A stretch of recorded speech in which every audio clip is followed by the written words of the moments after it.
Oh, hello Internet, and welcome to the Free-to-Play Cast, brought to you by MMOBomb.com, your home for all things free-to-play related. This is episode 124. I'm your host, Mike Byrne, aka magicman, bringing it every week, every leak even. Every leak, we just publish it, just push it out there on the Internet. Joining me, though, as he always does, every week, you know him, you love him, Mr. Hall of Fame, Jason Winter. How are you, sir? I'm doing all right. I thought for a moment that you were going to say every leap year, so we don't have to do this once every 4 years, which is great scheduling. Yeah, it makes it very, very easy to do. Once every we'll 4 be back years. Next February 29th. See you then. As teased last week, though, everything, the stars did align. We have a special guest this week. Some of you may know him. You may have heard this voice before. Broken laptop and all. Mr. Zane Ernst, also known as Brim. How are you, my friend?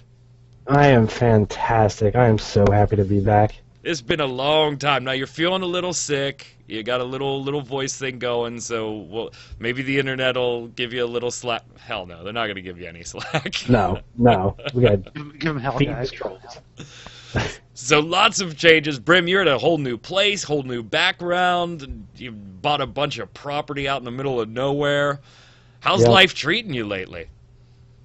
Oh, it's fantastic. I don't get to play as much as I used to, but sometimes you just gotta live life. Did you ever get that laptop fixed? You know, the one that the books fell on? Yeah. And if anybody can remember that story, just go ahead and put it in the comments, because she'll never read those comments. Ever. All right, let's slide over, get started with the news. We got a lot to cover today. All right, first up, I don't even know where to start with this one. So Snail Games, developers, publishers of Age of Wushu, among a myriad of titles, went to CES 2015, showed off some hardware, surprisingly. Nobody really kind of saw it coming. They said, we've got some new hardware, we'd like to share it with everybody. And they unveiled a smartphone specifically for gaming called the W. Great name. And then a 3D version. Yeah, I got to put the multi-host shot up there so that you can see Jason Winter's W. And then a 3D version, cleverly titled the W 3D. And then put the icing on the cake with a console. A home Android-based console. Now, all three platforms are Android-based. The home console looked suspiciously like an Xbox. And is cleverly named the O-Box. So you can play tic-tac-toe with Xboxes and O-Boxes. Oh, I'm sorry. I bumped my desk. I promised I would. I promised the viewer I would not do that anymore. It's like a talk show thing, like where they bounce the pencil. I constantly hit my desk, and the way everything is mic'd here, that comes through. Yeah, right. That comes through as a screw your headsets and screw your ears. I'm gonna slam on the desk, so I won't do that anymore. So, all right. Initial thoughts. First off, before we get into Snail Games being the company behind this, which I think we all kind of have a concern with, at least I do, I want to get your initial impressions on just an Android-based platform to begin with. It kind of makes sense to me on the smartphone side of things. Obviously, we've got our iPhones and our Samsungs and all the myriad of devices to play Angry Birds on. We've seen Android-based consoles in their infancy over the last year and a half, 2 years. Particularly, the most notable is probably the Ouya, which had a huge crowdfunding and then kind of really went nowhere. So I'm just going to pose this question first. Being free-to-play gamers and gamers in general, Jason, is there a need, whether it's for you or not, but for the market, for something Android-based to play these types of games on your television? I really don't think so. I mean, obviously, I'm not an expert in the market. I'm not really Android kind of guy, smartphones, whatever, and consoles. But I mean, I just don't think that it's a big deal. I think that the Ouya got a lot of press because it was, it was cheap. It was going to be like $99 something for that. But a lot of people probably thought was going to play a lot more than just what it did. And I think it got a lot of hype because of that. Now that people know that, know what the limitations of it are, I think it's less of a big deal. And even if it wasn't by Snail Games, this would get not as much traction as it would, a couple of years ago, like the Ouya did. So I just don't think there's a huge market for that sort of thing. Now, it is modular, so you will be able to kind of customize what you want actually in the system itself. Does that help you at all, Brim? Are you going to be first in line on launch day for the O-Box? Absolutely not. Just looking at the pictures, I think Microsoft's going to sue somebody. Now, I'm going to show a little video while we're talking about this, and I put the link right in the video there for you. It's youtube.com/XDA developers. They were actually at CES and got some hands-on time. So right now, what you're seeing first up is the W, which is pretty bulky. Obviously looks a bit similar, I think, to a PS Vita, right? I don't think that's too far off base. That's what I thought of when I saw it. It looked like a PS Vita, PSP, something like that. Yeah, I mean, they've kind of got bumper buttons instead of the rounded shoulder buttons at the top. But for all intents and purposes, the dual joysticks, the D-pad, the 4-button configuration, it really, really looks like a PS Vita. Now, for this actual device, I don't really have a problem with. For me personally, as a smartphone, it's a bit on the way too big side. The iPhone 6 and things like that were on that's a little bulky side. This one is way too big for me. I would not be using it as a smartphone. I already own a PS Vita. I already own a 3DS. So for me personally, not a real reason to jump into this one. Now, Gameloft has partnered with Snail Game. So these things are coming front-loaded with, what was it, Jason, like 30 titles? 30 Snail Games titles, yeah, without even counting Gameloft stuff. Good grief. Here's... And the question I pose is, how well are they going to be optimized for the Western audience? Because this is by Snail Games USA. That specifically mentioned that they are producing this, so right. It's for a North American market. Right, but they have the backing of their Chinese overlords. Their Chinese. I don't think overlords is the right word. Oh, I think it does. Well, yeah, we've seen in some lawsuit stipulations that maybe overlords does apply. What about the mobile device here, the smartphone, Brim? Is this for you? Absolutely not. This, like you said, it is way too big. I don't see... The iPhone 6 had the whole bending issue. This thing is just going to snap in half when you sit on it. That's what it looks like. It's full. What they should have... Stick it in your wallet. It's perfect. No, what they should have done was done like a kind of like a Wii remote type thing where you stick it in this thing that has buttons on it, but I just don't see this. So kind of like one of those docking stations for your right, or those docking control pads type deals. Right. I don't see this being a big market. See, I'm not against the concept. I think I'm agree not either. It does look kind of like a Vita, and the notion of a Vita that you can make phone calls on, basically, and browse the web. Well, I guess everything you can normally do. That's not too bad, but.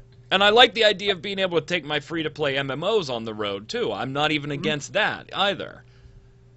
It's just that if like Sony was doing this, or Google, or whatever, Samsung, whatever, I might trust it a little more, but coming from Snail Games, I'm just like... Yeah, and the O-Box looks almost exactly like one of the black Xbox 360s. Even looks a lot like the Xbox One.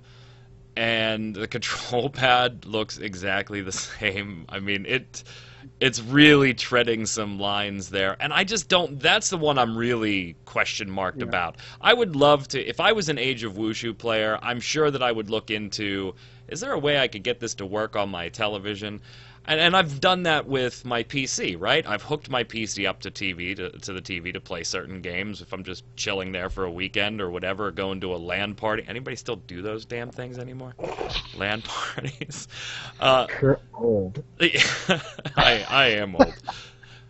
But I just don't know if there's a huge market for what it will be great at, emulation, right? Being Android-based and kind of open sourcey. throw my NES ROMs on there, throw my Super Nintendo ROM. But I don't know if I'm going to shell out a couple of $100 just to be able to ROM out on my television rather than my computer monitor. I don't know if the market is there for these. And then you add the fact that Snail Games is totally an untested hardware developer, and these are their first offerings. I wish them all the luck in the world. I hope they do well, because I think it's great for free-to-play gaming and gaming in general, but it's just an untested company when it comes to this type of product, and I've got to be a little leery of these right off the bat. Although everybody at CES, I've watched multiple videos of different outlets like IGN and everybody and XDA developers checking it out. They seemed to really dig it. They were liking it. It felt beefy. It didn't feel delicate. It had great performance. The 3D looked good and tracked your eye movement. So, I don't know. Ultimately, thumbs up, thumbs down. What are you guys thinking here? I was going to say, new toys are always neat when you get your first chance to play with them. When you're actually having to buy them later and work with them, that changes your viewpoint considerably. The honeymoon is over, huh? Yeah, exactly. So nobody on this panel's buying one of these? Either one, no. No, I can't say. No. Sorry, Snail Games. I tried to sell them. I tried to. I really did. I really did. All right, next up, let us know in the comments what you think. I think there's probably a market for an Android-type console like that. I don't think we've seen one really capitalize on what players want, and that's why we haven't seen one succeed. I just really got to question Snail Games being the first to kind of push into that after Ouya and everybody. And there are other companies doing it. We're seeing it with Alienware and other companies that are pushing Android-based platforms. So we'll see where it goes over the next year. It's definitely big for free-to-play gaming, since there are just about a bajillion of those apps already available. Speaking of free-to-play gaming, Mr. Jason Winter decided 'tis the season, the Hall of Fame season, that is. This week he was going to create a free-to-play Hall of Fame and honor 5 inductees. Now, you came up with yours. Tell us a little bit about how you came up with them, who were the picks, why they're there, what they represent, and do they get some type of award? Well, I had a big dartboard, and I just threw at it. No, my opinion was just, I was like, let me just see if I can grab 5 games. I just made a random numbered 5, and I came up with a list. And there's like games that had a big influence on the free-to-play world, that were there because of their free-to-play nature. So, like I said, I mentioned EverQuest as an example, which is, certainly a legendary game, but it isn't there because it's free-to-play. Yeah, I don't think you really think of EverQuest as free-to-play right off the bat. It was kind of a fun little exercise just to see what I can come up with, see if I can come up with a few games that I thought were important to the gaming world, important to free-to-play, and whether I like them or not. And actually, I haven't, let's see, let me look over the list here. I have extensively played 2 of these, so it wasn't just me listing my favorite games. I've sort of played some League of Legends, but I'm not really into it. Brim's a League of Legends master. Oh, God. But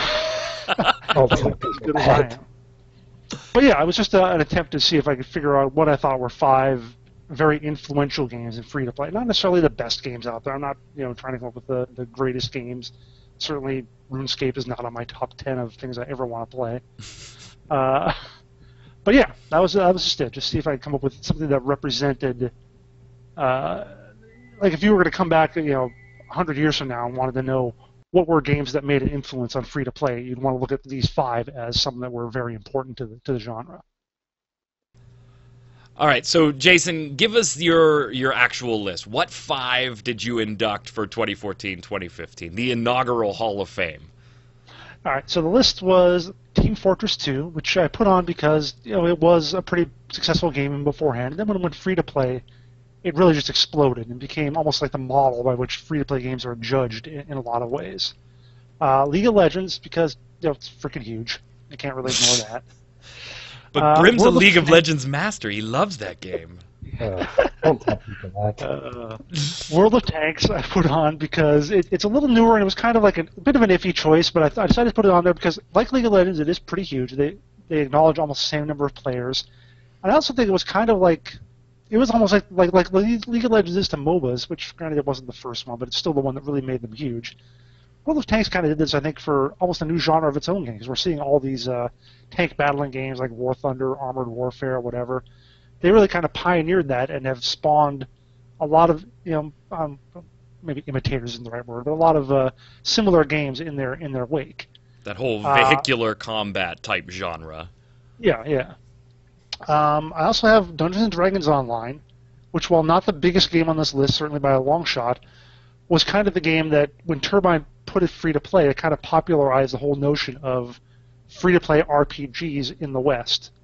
It was a thing that we always got from Asian imports from overseas, but this made it a thing for American, North American, European game companies to really consider as viable. And then finally, I put RuneScape on the list again. Definitely old. Game has tons of botters. Has all sorts of problems. I've played it. I played like an hour of it. Not something I like, but it is huge. It has like 200 million registered players, and like DDO, it was almost like one of the first free-to-play games around as well. And also was one of the first browser-based games. Made those things kind of a reasonable choice long before anything else did. So I think it deserves a place in history, even despite its seeming like a really archaic and, to a lot of people, not a great game. Brim, you agree with the list? I do, actually. As painful it is for me to admit that League of Legends is on this list and it deserves to be on this list, it has such a big following from just the last... It's only been out for, 5 years, 6 years? It's going on its 6th year. And it's got such a huge following that, yeah, it kind of deserves to be on someone's Hall of Fame free-to-play list. What about RuneScape? DDO, Team Fortress 2, World of Tanks? Yeah, I mean, if you think of free-to-play games, these 5 will probably come to your mind first. I'd say that's fair. I mean, Don't feel free to call me an idiot for all of this. Yeah, when I started reading it, I thought, okay, I hit Team Fortress 2, and I was, okay, fine, I can see that one up there. Technically, didn't start free-to-play, but everybody thinks of it as a free-to-play game. You had mentioned EverQuest. You don't initially think of as free-to-play when you talk about it, but I think Team Fortress 2 has reached that. When you say Team Fortress 2, people just know it's free-to-play, and a lot of them probably think it always has been. League of Legends, yeah, I'm kind of a no-brainer on that one. RuneScape, okay, I can see where you're going. It may not be everybody's favorite game, but millions of accounts and was kind of like the daddy of free-to-play in the West. I get that. You started to lose me a little bit at DDO and World of Tanks, I think, particularly World of Tanks. DDO, after I read your rationale, I got it. I said, okay, fine. I'm thinking of RuneScape as the daddy of a free-to-play model. DDO kind of fits the daddy of sub gone free-to-play, particularly here in the West. So, okay, I'll give DDO the pass. DDO's the crazy uncle. Yeah, it's the crazy uncle. But I don't know, World of Tanks, I might have subbed World of Tanks out for Dota 2 or Path of Exile, and I know in your specific article you called out both of those games as examples of the only reason they're not here yet is because longevity. They just haven't been out as long as some of these other titles have, but they're both certainly worth mentioning, like as an honorable mention almost. I personally probably would have squeaked Path of Exile into there just because it's such a damn good game, and they've monetized it in a very, very good way, in my opinion, as far as player and developer both getting what they want. That's really the only argument, though, but it's hard to argue with World of Tanks having Guinness Book of World Records number of accounts and shit. I mean, it's just... I can't argue with the list. It just becomes a personal preference with that last one for me. Yeah, I mean, World of Tanks was kind of like my 5th one on the list. Like, I was sort of like, do I want it? It is like, like the other games, it is kind of new. It's only been out almost 4 years now. It'll be like in April. So it's kind of that, although I had to go with some stuff that was newer just because free-to-play gaming has only really been a thing. RuneScape accepted, only really been a thing in the West for like 5 years, so I had to tweak it a little bit. But yeah, it was kind of, it was a little on the border. Eventually, like I said, I did it because of how many people they have. Again, comparable to League of Legends in terms of accounts made, and just because of how it has spawned a lot of stuff similar to it. Now, if we see a lot of free-to-play ARPGs in the future, maybe people look at Path of Exile saying this is a viable thing. Maybe that's what helps it get there. helps Path of Exile get on there a little bit more. So. Did it kill you to write DDO instead of Lord of the Rings Online? I don't hate DDO. I just like LOTRO that much. All right, speaking of DDO and LOTRO, in the comments below, before we move on, if you've got a different Hall of Fame top 5, throw them in the comments below. We'd love to read them. I know a lot of people gave you flack for Dota 2. Some even put Dota out there, which, okay, I see where you're going, but technically that was a mod, so... Yeah. It was, and I don't even know that you think of Dota as... I mean, it is free-to-play in terms of being a mod, but you don't think of it as, oh, this was a great free-to-play game. Yeah. You know, League of Legends kind of is more like that. You think of it more in the free-to-play mold. Speaking of Dungeons & Dragons Online and Lord of the Rings Online, though, Turbine's been busy this week. Producers' letters for 2015 for both games. Let's start with DDO. I'm going to put up some Dungeons & Dragons Online footage for everybody to watch here. While we review the highlights. So if you're a DDO player, this is kind of a huge level cap increase for you. If you're not a DDO player, you're going to think that, why the hell is the level cap here? For the longest time ever, the level cap's been 25. Now it's going to 30. That's quite a jump if you're a DDO aficionado. If you're outside the game, you're like, what the hell? How is this game not at 80 or 90 or 100 as the level cap yet? So that's pretty big news. They're going to be adding the old school dungeon, and Jason's already reminded us that this is super old school dungeon, the Temple of Elemental Evil. Come on, it's a fan favorite. They've got to add this one in, right, Brim? Absolutely. Jason used to play it on the Atari. Well, yeah, I played the Atari. No, not the Atari 2600. It was a game made by Atari for the PC. That came out like 10, 12 years ago. But I remember playing the original dungeon, like pen and paper D&D, like 25, 30 years ago. Back so when paper was called papyrus. Oh no! Stone. Getting a new class, maybe. It's the Warlock class, but it's still not official. I'm going to read what they wrote in the producer's letter to you, Brim. You tell me how official or unofficial this sounds, okay?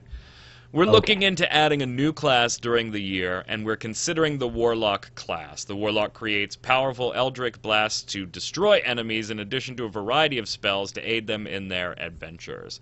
Now, they're looking at adding a new class, and this is one that they're considering. How likely is it that we're going to see Warlock in 2015?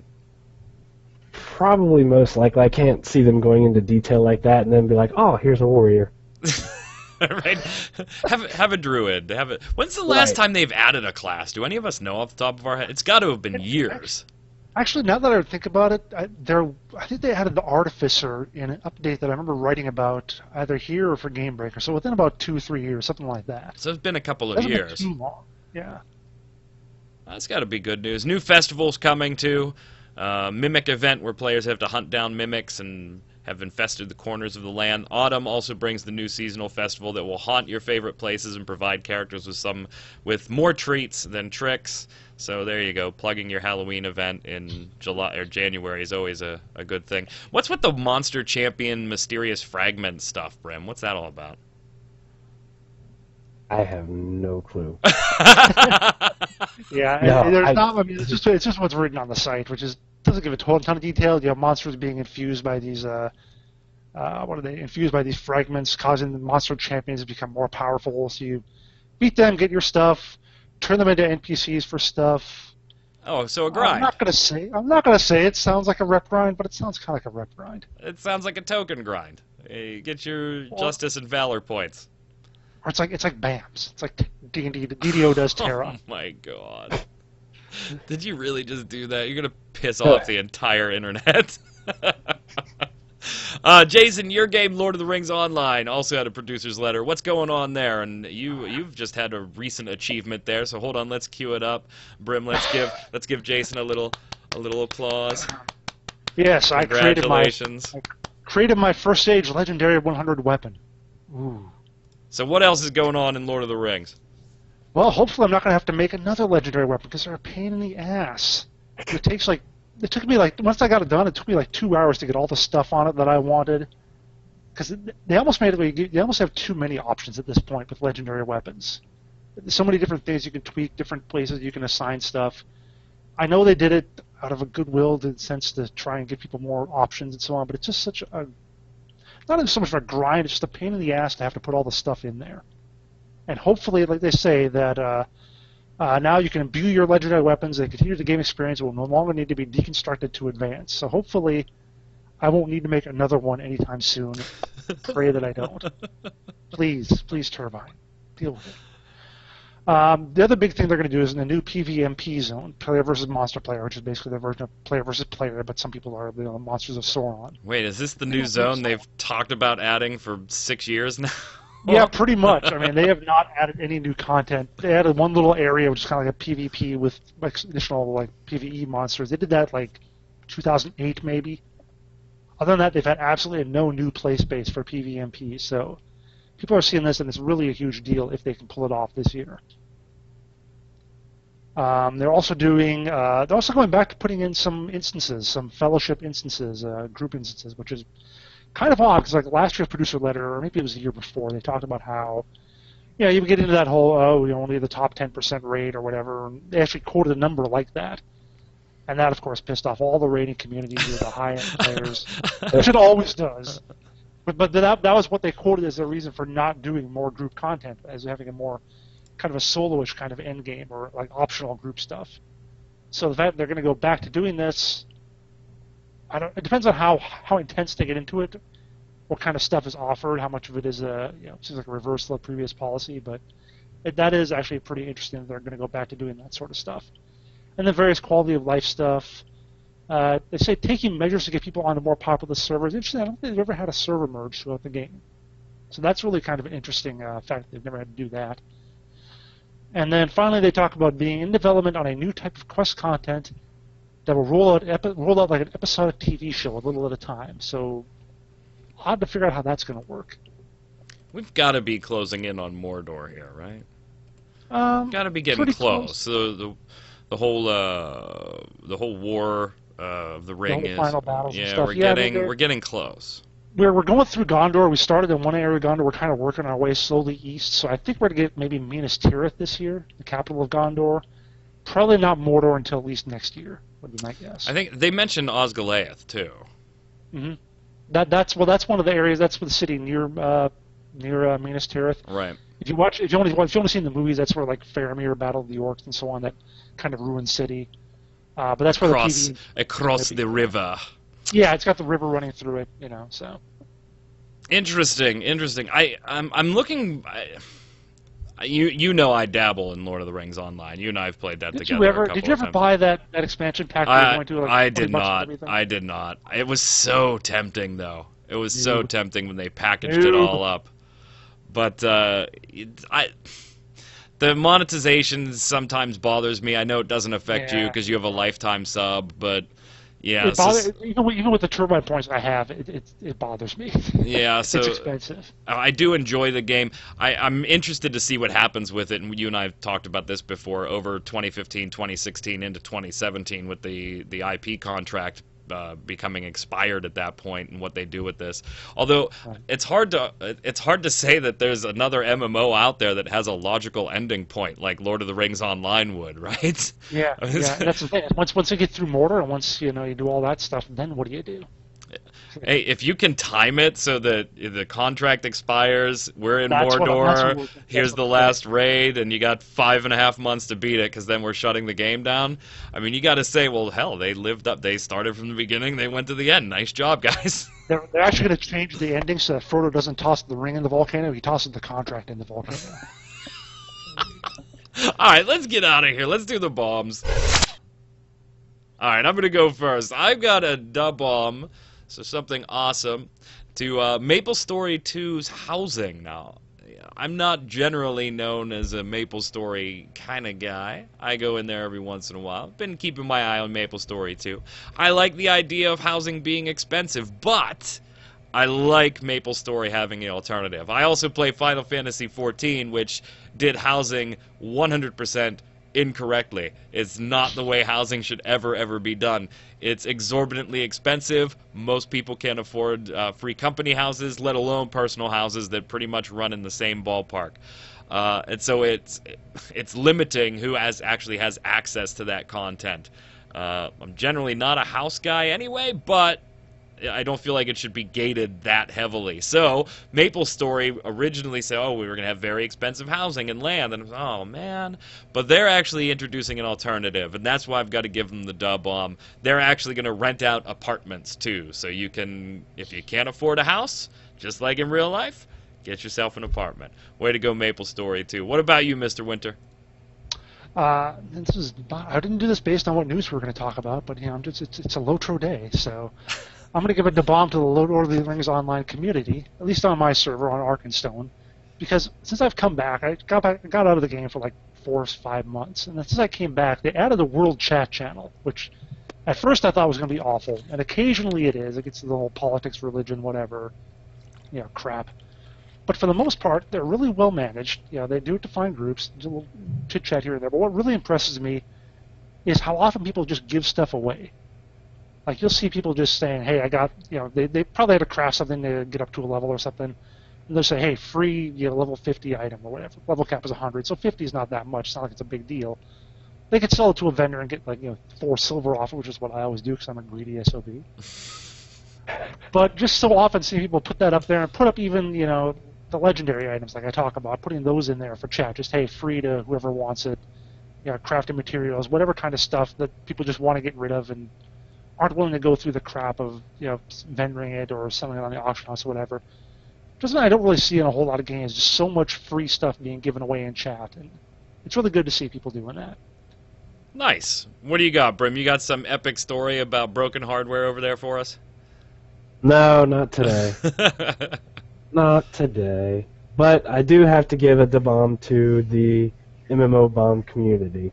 Oh, look at you sucking up. First day back, he's already sucking up. No, man. I got phone call or text. I got something from you saying that some people were asking when you were going to have, some of the, I don't want to say original cast, but some of the old we were members. the OC, the original cast. And you had mentioned a couple people had actually asked for me by name, and that made me kind of happy. Oh, look at you sucking up. Oh, YouTube, you done made Brim blush. Alright, let's take it to the viewer bombs. Remember, gang, it's such an important part of the show. Every week, put your weekly bombs in the comments below. Dub bomb for something good, A bomb for something bad. As you can see from Brim's, it doesn't even have to be gaming related. If you just want to vent about something, let us know. Grimsbane says, I'd like to give an A bomb to Tryon Worlds for a very big reason, or it seems to me that it's a big issue. Their Glyph client updater completely broke, but see, here's the issue in their failed software. It proceeded to cause my system to become sluggish and buggy, so I removed Glyph completely and restarted my computer, solved the issue. Hint to Tryon, try making a non-hazardous downloader patcher client for your games. I'm hating all of the multi Oh, I know you love launches. those, Mike. You love all of those. It's becoming. My.com is doing it too. So if you're looking to get into Skyforge, they have a launcher for their stuff. Oh God. I agree with you, Grimsbane, although I haven't had technical issues with Glyph, but that's because I haven't logged into it since my boycott began. Go ahead, Jason. Alright, this comes from XMisoSoupX. It says, A-bomb to nostalgia. Nostalgia always makes me want to go back and play games that I played as a child, such as MapleStory and Fliff. But whenever I go back, it never feels the same, and I quit within a week or two. But it might also be due to the fact that my interest in MMOs has been dwindling in general. Now, I wrote about this, I don't know if it was a blog post, an article, I said, I think it's because when you first encounter that stuff, it is so new and amazing and incredible. And just like anything, after doing it 20 times, it doesn't seem that interesting. It's like the original pitch, I think, for EverQuest was it's a game you can play online, and that was all they needed. People just threw money at them at that point. So it's like, and now obviously you need a hell of a lot more, but when it's new and it's something you haven't done before, it's that amazing rush. I felt the same way when I first played an MMO, and now I'm a jaded, bitter veteran, so look at me. Who's up next, Brim? We got Lagwin, 1980. Gives a bomb for Elite. Dangerous, scarily immersive. Elite Dangerous. I'm enjoying that game too. Sorry. Sidebar. and they give a A-bomb for my attempts to control the ship with a joystick. Feels like I'm playing with someone else's hands, and nothing is going where I want it. Need more practice. I feel your brother or sister. Feels like I'm playing with someone else's hands. This is such a great analogy. I have that same problem when I play with my joystick. Whoa! Whoa! Oh, God. Now I remember why I used to have to edit these when you were on it. Question of the week last week was, in honor of PlanetSide 2's team defining pay to win, what's your definition of pay to win? Where's that imaginary line that you draw that makes you quit a game? Kreisner says, at the moment, I think the best definition for pay to win is Arcade. Wow. Ouch. To start with the beginning, if you really want to do something in Arcade, you need Patron for beginning. If you want to craft, keep a farm, or mining, or any other stuff they have in the game, then you have to buy labor points from the cash shop. Crafting mat prices are determined on some trees you can get on some boxes from cash shop. For the moment, these boxes are removed from the cash shop, and the mats prices are way too high. If you want to regrade, I guess, your armor, weapon, jewels, without using a crystal, you can get that on the cash shop, and have no chances to do it. My record is 12 fails when I tried to regrade a green piece of armor. I don't mind if the cash shop you find XP boost pots or money boost drops or item chance drops, because I understand the company who made the game does need to make money. And in every game I played, I bought those things from the cash shop because nothing is free in life. But I don't like when they say it's free to play, and when you get in game, then you see the real face of the game. After 10 years of MMOs, I've got to the point right now that I can't even find a game that I enjoy anymore. So, for the moment, I think the best definition for pay to win is Arcade. Damn. Yeah. I think Arcade fits in one of those the mold, and I admit Lord of the Rings Online falls into this as well. It's a game that they call free to play, but they really, really want you to sub. Yeah. They really want you to sub. You know, Star Wars, we've talked about that. Star Wars The Old Republic does that for me. Whenever, and Brim, you're the same way. Whenever we go to play Star Wars, it's not even a question. We resub while we're going to play, you know, because absolutely. You don't it's want to just deal not with that fun. crap. Nope. Yeah. Go ahead, Mr. Winter. Is this the person's name? His name is Dota 2, yes. That was Okay. the name they put on their comment. I thought he was saying Dota 2 is pay to win at first. I was like, really? Anyway. All right, so Dota 2 says a game turns pay to win when something in the cash shop directly boosts your character, stats, gear. This item can only be obtained from the cash shop. That is a true definition of pay to win. Things such as boosters, gold, not booster gold, he's a superhero. Anyway. Boosters, gold, experience, or any sort of progression is not pay to win. It is pay to progress faster, which is okay. For instance, in Arcade, you can buy pretty much everything from the auction house, but the cash shop directly sells regrading stones, which improves quality of gear. It's quite expensive with gold, which you will use a vast amount of to stay competitive with other players, leaving RNG aside, of course. It's the Arcade Love Fest today. Right? Damn. Last one, Brim. Go ahead. Glorious Most says, pay to win for me happens when you have two people of equal skill / playtime, and they fight each other, and... Oh, crap. I'm just watching the show notes, and this pink highlighter is going all over the place. Yeah, that's what's happening. I can't read it because your name keeps popping up. Alright, I'm starting over. Glorious Most says, pay to win for me happens when you have two people of equal skill or playtime fight each other, and the one who paid beats the one who didn't every time. Experience boosts in-game with reasonably reachable level caps, item storage increase, cosmetic, convenience, repair for anywhere type things, and character slots are, in my opinion, the only acceptable cash shop items. And I would actually agree with that. I'm noticing a trend. We're all okay with experience points and experience potions. Just don't screw with our gear. Is there? I don't mind selling gear too much if it's not like a ridiculous grind to get in game. Yeah. Question of the week. And again, we've talked about that. I think Rift does it well, where not the top tier of gear that's not available in the cash shop, but the subsequent tiers below that are available. You know, that makes sense to me. You want to pay and almost catch up? Fine. Question of the week. Is there a market for Android gaming on your television? With Ouya's less than stellar performance and the Snail Games announcement we talked about at the top of the show, is this a market that you personally would be interested in? Let's wrap it up here, gang. Mr. Zane Ernst, also known as Brimton. You can follow him on Twitter at BRIMTTIN. Where can everybody else check you out? What are you doing these days?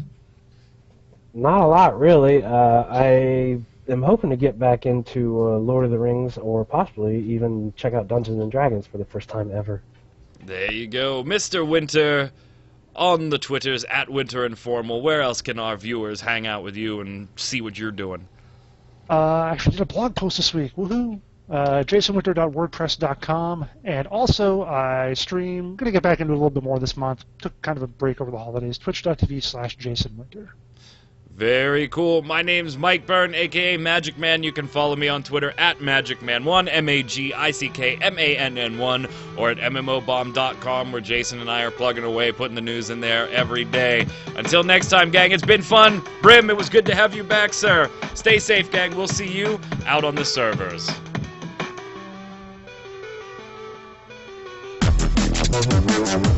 Thank you.